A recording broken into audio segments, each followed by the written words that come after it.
Hi, Mare. Uy, Mare, pasok ka. Hello po, tita. Ang laki na ng anak mo, Mare. Wow, tita, ang ganda mo at ang sexy mo pa. Talaga? At dahil dyan, may 5,000 pesos ka.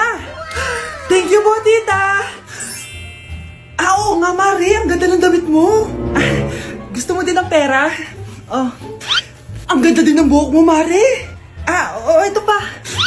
Ang bango-bango mo din, Mare. Ito pa.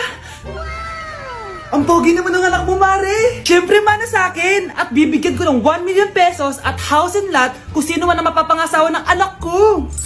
Talaga ba, Mare? Anak, halika nga dito. Narinig mo ba yan, anak? Tsuwain mo ng anak niya. Magkasabi ka naman dito. Sige po, Nay.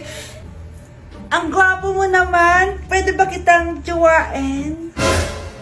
Ayoko! Tingnan mo nga itsura mo. Ang pangit mo.